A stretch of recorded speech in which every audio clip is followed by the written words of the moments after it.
Hey guys, how's it going? Rob here. I recently caught up with Leo from Pole Bicycles. He's the CEO, and they've recently announced their big long travel electric mountain bike, the Voima. When the bike was announced, it was launched with the Brose motor system, and just recently they've said they're going to change it over to the Bosch. So I was quite intrigued as to the reasons behind that and the bike and the company in general. So check this chat out with Leo. He goes into the bike design, why he preferred the Bosch motor over the Brose, the performance benefits, a bit more background on the bike and the company. It is a long one. I think it's worth watching though, so take a look and pop your comments down below, and hopefully I'll be getting one of these bikes to test really soon.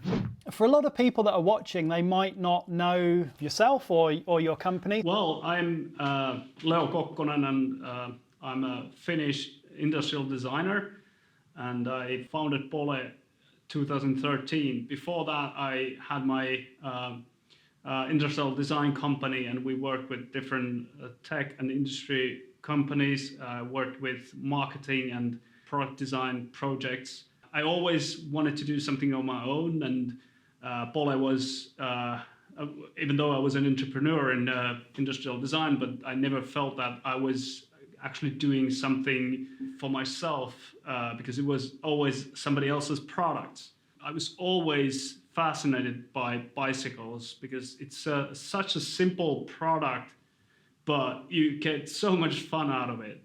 Since I was a kid, I was always designing something around bicycles, like just drawing stuff. Like I added a skis into a bicycle so you could ride bike in the winter. So my take on winter bike wasn't bigger tires, but it had a ski in the center, so you could fold it under it. So it would be actually fun to test it. Would it work? The idea of having their own company was around the fact that enduro was becoming a thing back in 2013, and the trail bikes were kind of adapted more from the cross-country bikes, which are more adapted from road bikes. And downhill bikes have been their own breed, and there's been certain limitations of downhill bikes that was tube lengths, for example, and the geometry itself went into the good direction, but it was all about downhill. The trail bikes were more like cross-country bikes with more travel, and cross-country bikes are more, the riding position is copied from road bikes. There wasn't really a bike that goes uphill very good. So that was my first point, that I would like to make a bike that goes uphill great and downhill great, which was the downhill bike plus something else, which was steeper C-tube angle.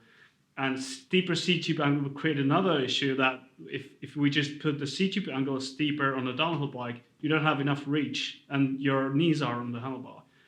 And that led to an experiment which became Pole. And that's in short. I'm really into tech, like we talked earlier. I have black belt in judo. When I was a kid, I was training judo. Also, I was very enthusiastic, a scuba diver before I started to do more downhill. But all in all, I like sports and tech. And you've turned what was your passion into your job, I guess, into your career. So I think when you can do that, and if you can successfully do that, you're living the dream, right? I'm sure it's a hard job being the boss of a bike company, but do you find you get kind of balance to still ride bikes, or is it all designing bikes? And what's your kind of day to day? I race bikes, actually still a quite high level, I guess. I haven't been racing EWS for 2 seasons now because of the COVID mainly. But I was in Transmadeira, and I won the Masters category there, and it was overall pretty decent. That's awesome.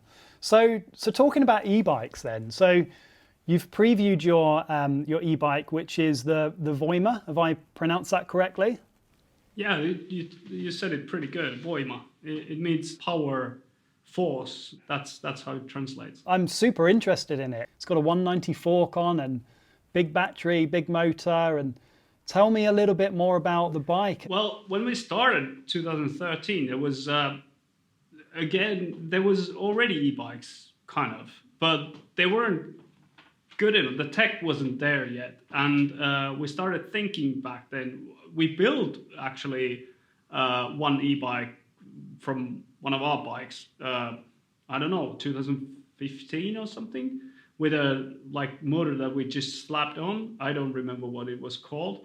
I tried it and I liked it. However, the battery life wasn't great. The power wasn't great. The integration level wasn't very high. And of course, the minimum order quantities and everything wasn't really feasible for us back then. When I looked at most of the other companies' bikes, they had all these issues that of can the motor manufacturers support customers during the long run. Obviously, there's some companies like Ebike, they have implemented all the motors in their range and all that. They've been in the front line of e-biking. So, of course, we've been thinking about e-bikes long time, but what we have been waiting is the right concept to work on. And I don't remember, was it 2018 or 19, the Eurobike shifted from all normal bikes to e-bikes, just like in 1 year. At the same time, we were actually sourcing for the motors and batteries and all that. What I usually do with when I start designing a new product, I form a concept based on what we think how it should be, not what we can get. We have choices that we can make, so we can take the current situation or we can create a new choice. So obviously we have limitations like components and whatnot, like materials and all that, but usually it's components. For example, the fork, SRAM came up with the new Z that has 190. Of course I'm going to use that because I'm all into the longer travel versions of the bike. Suspension is to make your riding easier. You get away with a lot of fatigue, and also it gives you more traction. And if you design the kinematics well, you get away with the downsides of the suspension, which is the bobbing or squatting. We have found a way how to do it efficiently. So 2018 we launched our machine, which has had 160 travel in the rear, and people were saying that that's going to be like really soft to pedal, but it wasn't. And then we made Stamina, which had 180 in the rear, and that was also like people said that that's going to be soft to pedal. Lee Johnson were top 10 in EWS with that bike. So, well, it wasn't. That was kind of proof to ourselves and the other people as well that long travel bikes can be efficient, and many other companies released their long travel versions of their bikes as well. So it was a no-brainer for me to think about that e-bike would have, like a full-on e-bike would have more travel. But I don't want to go to double crown because it limits the turning radius and slow speed. So the geometry itself and everything was there already back then, but we just needed to find out the best combo. And the big battery was one of the things that I was waiting for. And BMZ came out with the 725 in, was it 2019? That was the key to start. And they had the combo with Brose motor. They had joined forces, so they had the whole package. So it was easier to start. That was a long answer to a short question.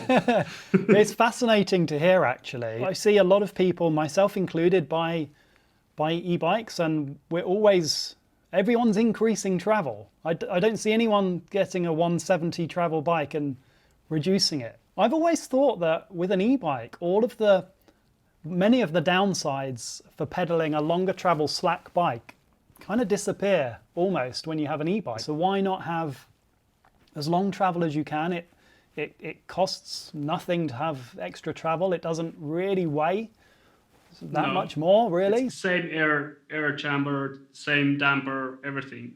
So it's only the air shaft rod that connects to the legs. That's the only thing that's going to change from 150 to 190. So it doesn't weigh, and the shock itself, it's the same. The suspension itself is not going to make you a lot slower or anything in pedaling either, because the only thing you really realize when you think that you're going slower is that you don't have that much going on. So you feel that you're going slower when you have a more travel bike, but you're actually probably going faster, because the difference in mountain biking, the speed, you're going anyway like 25 or 30.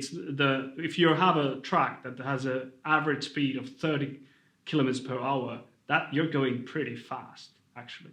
So you don't notice the difference of the speed really easily. And if we look at like pro racer and the average racer, the average speed, it's about like 20. If the pro racer is going 25, the average is going 22 to 23. And if you pedal, you can know when you have your e-bike, you try to pedal 25 and 23. You don't, if you have to guess, you wouldn't guess. So the difference is not that big. It was a kind of a no-brainer to go 190 with the full-on e-bike, like with big battery and all that. So I guess the suspension is more about, do you want the bike to be kind of, to have a lot of ground feedback or not? And what I think is, like, a lot of people think that when you have more travel, that it has too much of a bike. But I don't think there's no such thing. You pick the bike for the certain qualities. Like the more travel, you have more traction and you have more comfort.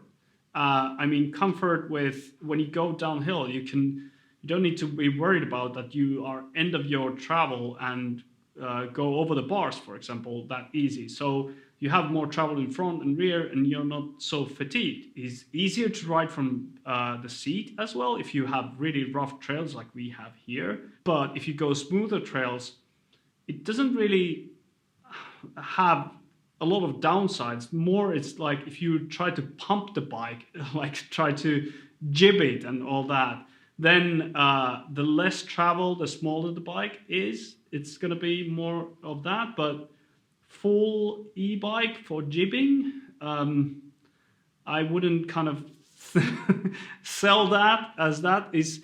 It is quite agile, our bike still, even though it has all this stuff. I was surprised how good I can do. I can go over really big logs that are on the trail, like same as with the acoustic version. So it is quite fun actually, and the long travel doesn't really make any. It's not a problem. It really depends how the bike is set up, how the kinematics are, how the whole thing comes together. It's not about weight or all that. Everything really is not that big difference if you compare it. But the biggest difference is only the ground feedback and feeling that how readily how I don't know how to explain how. People who buy shorter travel bikes, usually who are rad riders, who ride really fast, they are more into that they go slower, but they have a lot going on. And that's really the difference between the shorter travel and long travel, that when you have shorter travel, you feel that you're going fast, but you're not. And when you go with long travel, you feel that you're going slow, but you're not. I think more travel on an e-bike, yeah, bring it on. All of the downsides kind of disappear and you can pedal them and you can have great fun on them. One of the things that you mentioned, which I'm quite curious about, is the motor system. So you said you started off with a Brose system, but shortly after that, or fairly recently, you've moved over to the new Bosch system with the new Smart. I've got experience on both those motors, and I'm curious, was it a performance thing? Was it an availability thing? What was the reason for changing from the Brose to the new Bosch motor? Well, there's the motors are components similar to derailleur or suspension, like fork and all that. So firstly, we need to think that we're not building the bike around the motor. It's the motor is one component of the bike. And if we look at the differences between the different products, they're not very significant. All of them have pretty much the same amount of power, and the batteries are, well, when we chose the battery, that was so much bigger than the other battery manufacturers had back in 2 years ago when we picked a motor battery combo. At the moment, of course, there's 3 factors when we pick the motor and battery combo. So you have the performance, and then the service network, and then availability. So during the pandemic, everything started to be more difficult. So BMZ battery should have gone out.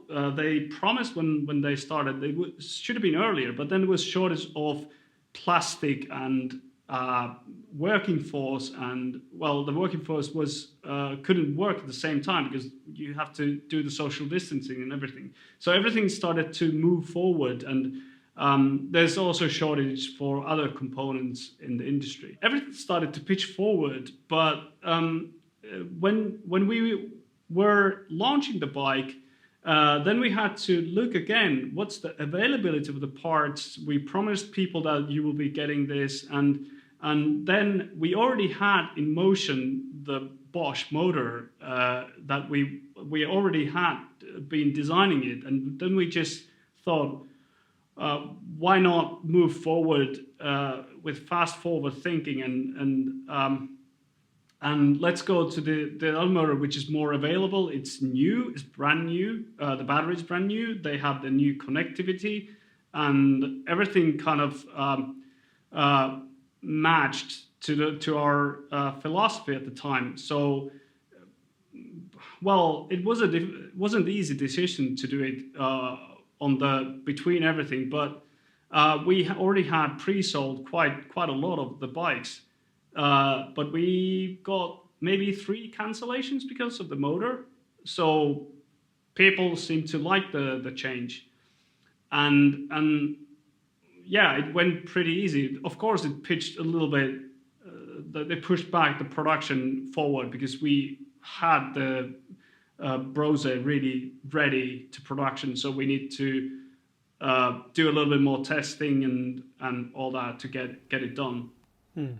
Did you notice any difference in performance between the Brose and the Bosch? You mentioned that was one of your determining factors. What differences did you notice that convinced you that it was different, or was it better in performance at all? Bosch is slightly different in performance. So if we compare Bosch and Brose, which is really interesting because I have the same bike. That I had 2 motors. You're in a unique position. There's not many people that have the exact same bike that can put different motors in it. So, well, the biggest difference between the motors is that you're an uphill, and when you start pedaling, Bosch is doing a lot better work there because you can start in really difficult spot, and then it gradually helps you to go forward. It's not like on-off. It gives a sensation it has more torque when you start in a difficult spot, and on a trail it's it seems to be doing something more clever on the trail. Brose had this percentage of assistance, but Bosch has this EMTB mode or turbo mode. And the difference between EMTB and turbo mode is that EMTB is the algorithm seems to be more clever than it gives you maximum power when you demand it from your pedaling motion. So it feels more like a normal bike. It's more intuitive on pedaling side. The sound difference, like the motor sound, is actually quieter on Bosch as well. Brose has this high-pitched voice on aluminum bike. On specialized Levo, it's more because it's plastic, the carbon plastic, like composite. It doesn't sound that loud, but on the aluminum bike, it has this higher pitched voice. The biggest downside on Bosch is the freewheel clutch.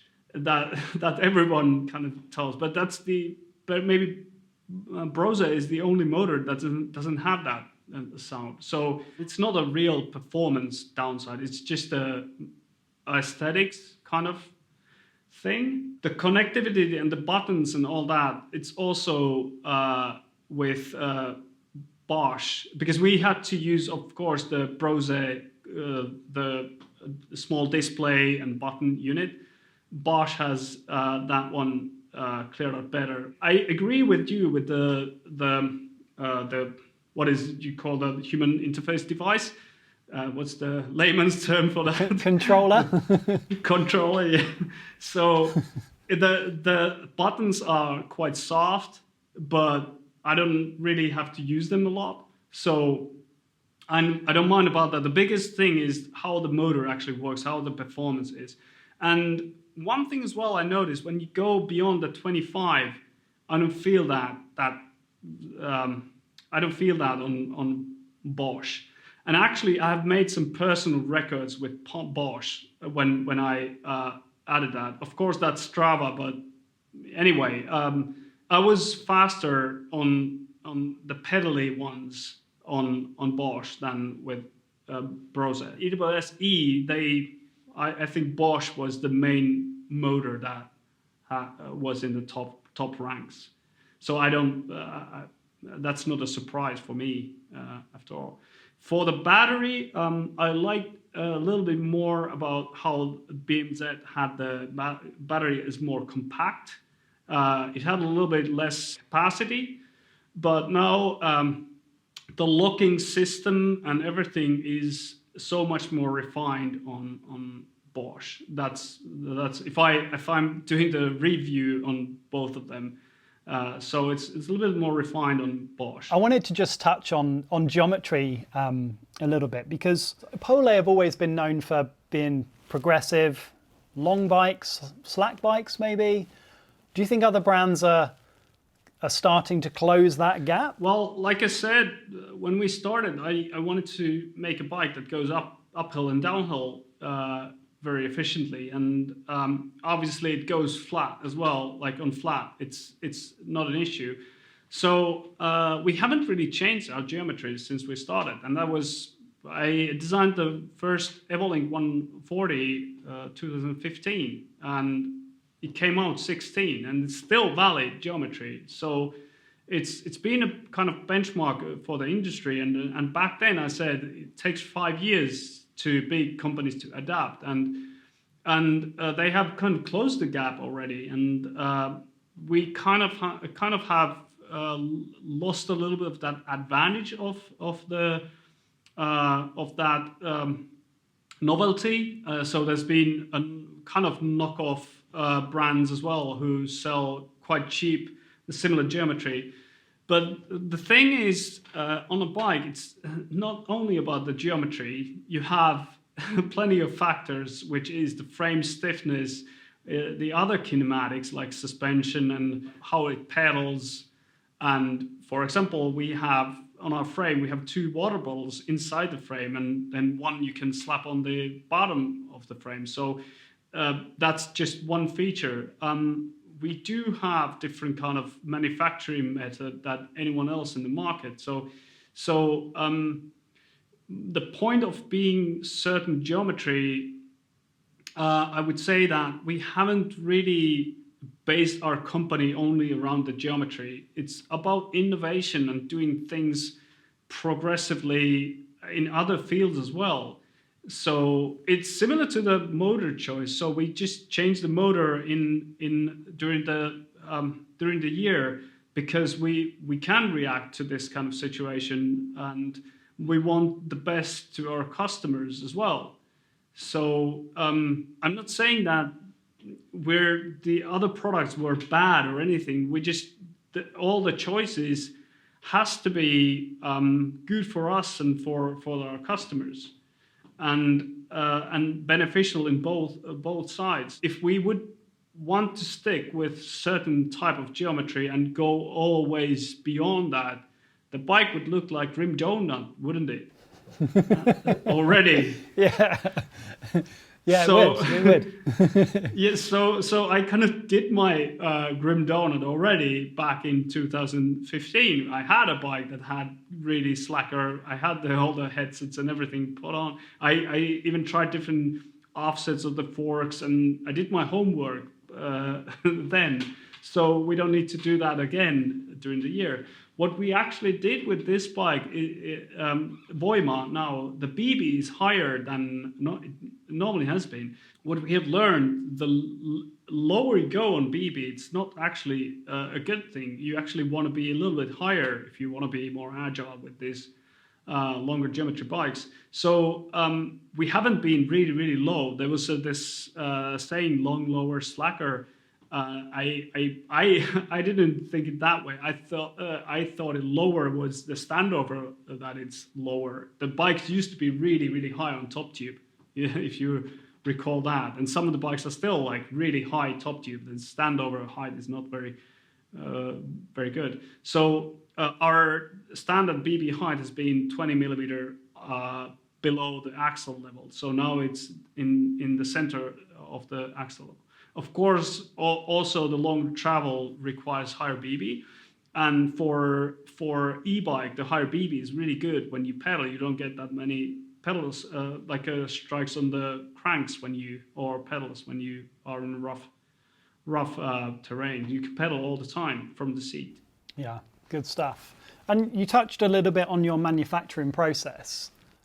You're pretty unique in the bike world in that you CNC machine your frames, right? Can you talk a little bit about that and some of the advantages that brings? You touched on you can react quite quickly, but what would one see in the difference between a CNC machined bicycle?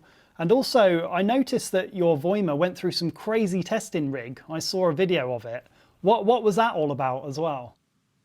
Well, when we started 2018, we really created this new manufacturing method, and it hasn't been easy, really.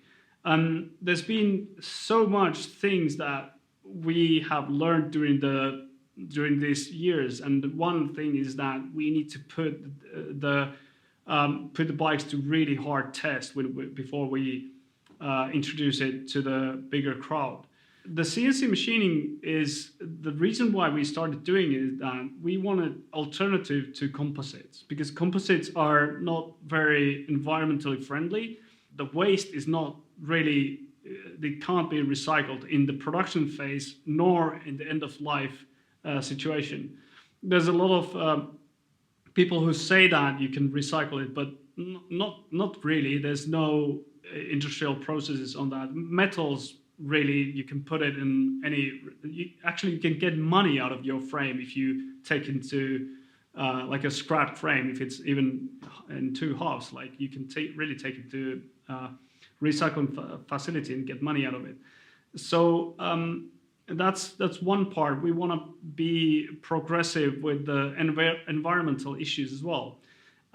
Also, ethical point of view. There's the carbon fiber factories usually are in places where the people are living in the factory, or in China or Vietnam or Indonesia. So we wanted to take that process into our own hands and use technology. Basically, CNC machine is a robot, and our plan is to automate our production as high as possible, which means also better quality in product. And what comes to the material, we're using 7075 aluminum, which is almost twice as stronger as conventional aluminum. And with the CNC methods, we can design the frame that it has different wall thicknesses throughout the frame and other features as well.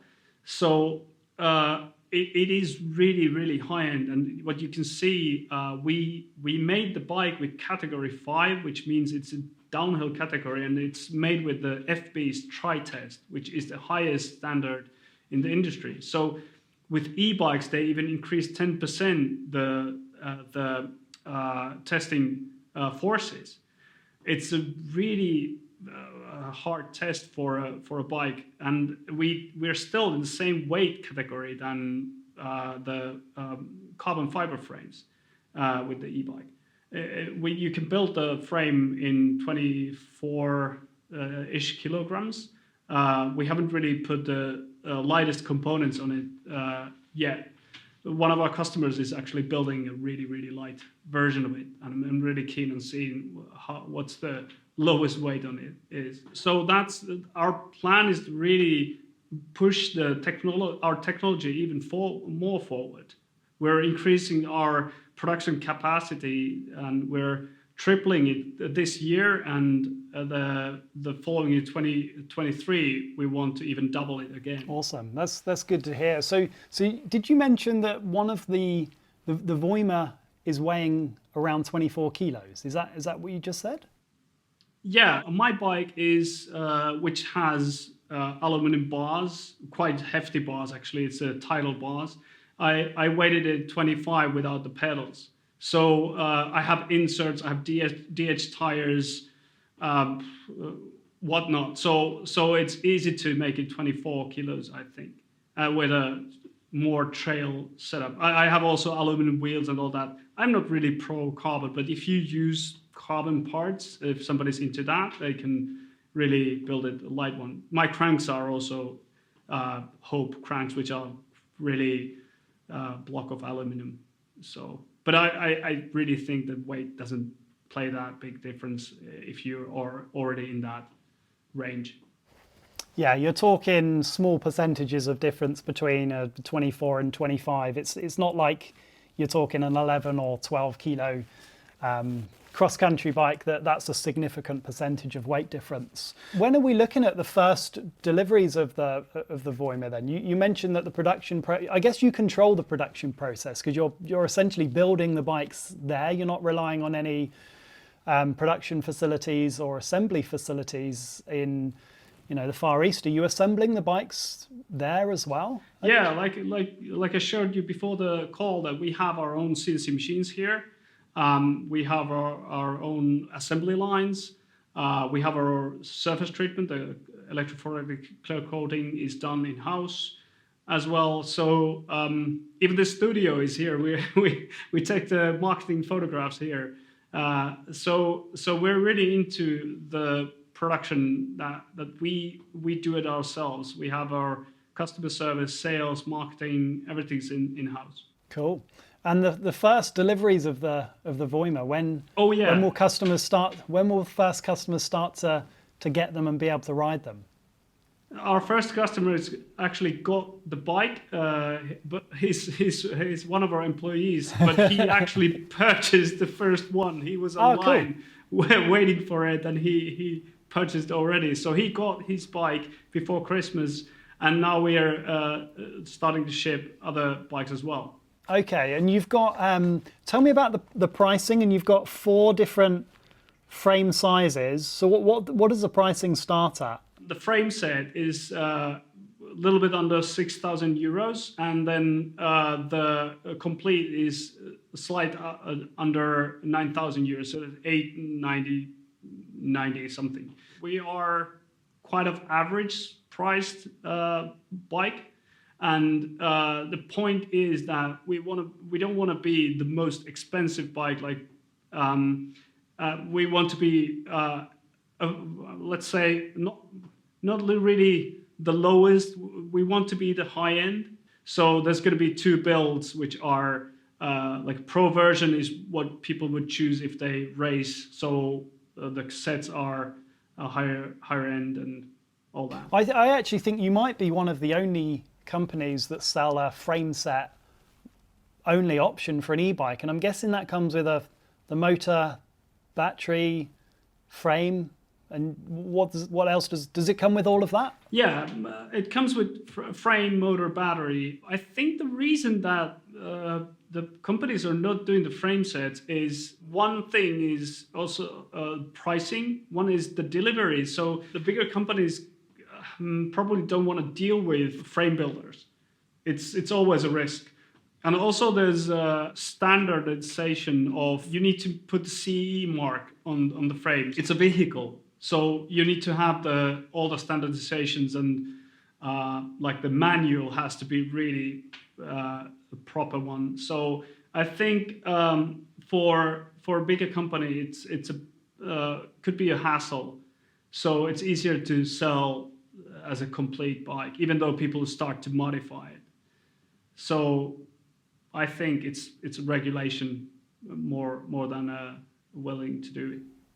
I think it's a cool option for customers because a lot of people might already have a bike and they just want the frame, the motor and the battery as a kit, and they put on their Fox factory forks or Zeb fork, what they've already had on another bike, and build their own bike. So I think it's a really good option that a lot of people will be interested in. Yeah, you don't need to just, a lot of people don't really care about the cost either. They just want to pick they want to do it as a project. And I think I would do it as well like that. But of course, we also have a limited amount of the frame sets. It's not properly available because we need to think about, we buy a certain batch of the parts, the components, so we don't want to end up having them. So, and we have a limited capacity of production still. It's not like an endless capacity. I don't know when we entered that thing again in the world where like 2 years ago, you had too much stuff. Now you don't have so much stuff. And probably soon we will again have too much stuff. It's a lot has happened in those 2 years, right? Yeah, yes, oh, it man. has.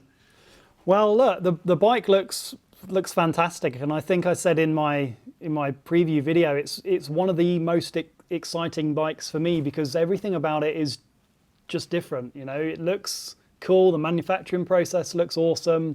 The spec looks great. It's big travel. It's got good motor, big battery, and I'm really looking forward to hopefully, you know, getting my hands on one at some point this year.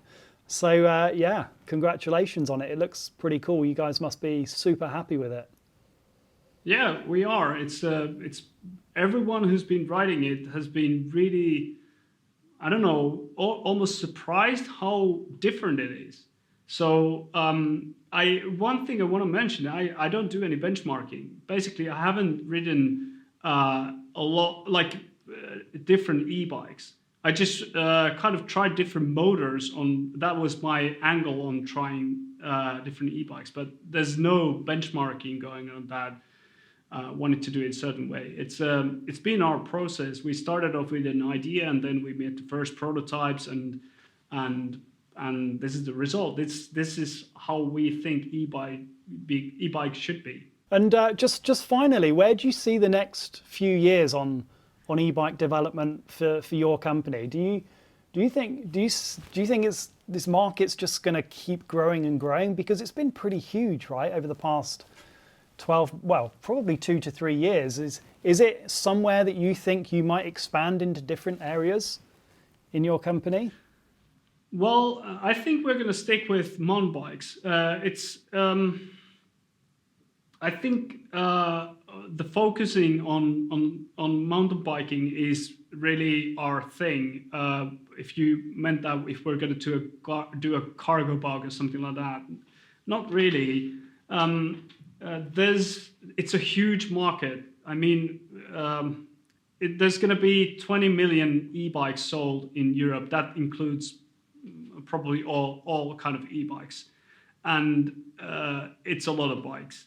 And I think we're going to keep on the niche and get even better at doing mountain bikes. And that's, if we look at how things will evolve, of course, the technology will get better at motors and batteries. Batteries get smaller, motors get smaller, and maybe better algorithms and whatnot.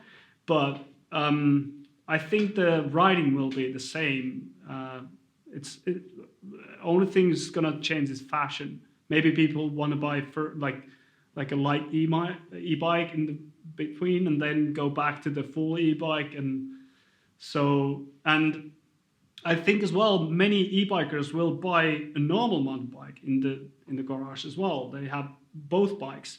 I see that already. People who have purchased e-bike, they go with a normal bike, And probably when you travel, you just take your normal bike when you go to Spain to have a holiday and get a normal uplift there, and then you go back home and ride with your e-bike. And fantastic. Leo, it's been brilliant to chat, and thanks so much for your time, and all the best for the bike, and it looks fantastic, and congratulations, because I'm sure it's been a lot of work and bringing it all together and in this kind of environment that the world's in, and bringing out a cool new product for 2022. I wish you all the best for it and can't wait to see it. So thanks very much.